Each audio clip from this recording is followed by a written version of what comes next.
आज एक ऐसा स्थिति आया है कि हमें अपना अधिकार के लिए फाइट करना पड़ेगा। एडीसी को आपने पीछे छोड़ा है और आप त्रिपुरा का विकास का बात करते हो। सब लोग बोल रहे हैं कि एडीसी सबका साथ सबका विकास। आप मुझसे एक सवाल का जवाब दीजिए। 99% ने बोला है कि कॉकबोरोक रोमन स्क्रिप्ट में होना चाहिए।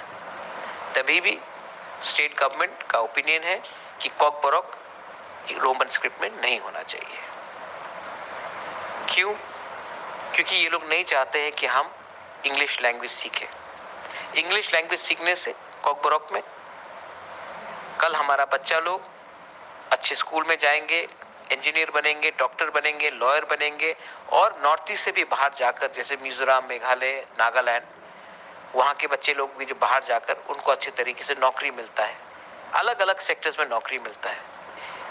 लेकिन गवर्नमेंट ये बात मान नहीं रही है। एडीसी को ये लोग बोलते हैं कि सबका साथ सबका विकास। आप देख लो, एडीसी में फंड्स नहीं दिया जा रहा है क्योंकि ये लोग चाहते हैं कि हम भीख मांगकर उनके साथ उनके पास जाए और बोलेंगे कि हम अपना डिमांड छोड़ते हैं, आप हमें पैसा दो।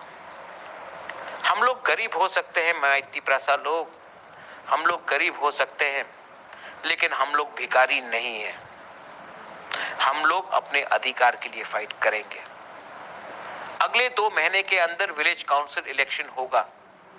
हाई कोर्ट में हमारा मामला दर्ज है और 20 तारीख को हाई कोर्ट अपना घोषणा देगा। और मैं अपने पूरे त्रिपुरा मोथा को बोलने वाला हूं कि आप लोग रेडी हो जाओ। विलेज काउंसिल इलेक्शन में जिसने हमें 1 साल से गरीब रखा है, जिसने हमें काम करने का मौका नहीं दिया है, 2 महीने के अंदर इलेक्शन होगा।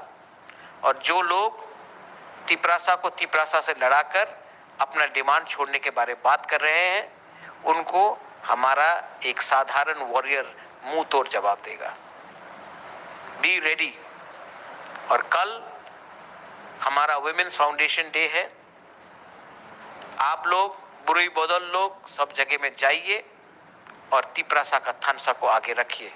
मैं आप सबको नमन करता हूं, प्यार करता हूं, आप सबका आशीर्वाद लेना चाहता हूं और मैं आप सबको बोलना चाहता हूं, बोबागरा इज रेडी। आप लोग भी रेडी हो जाइए।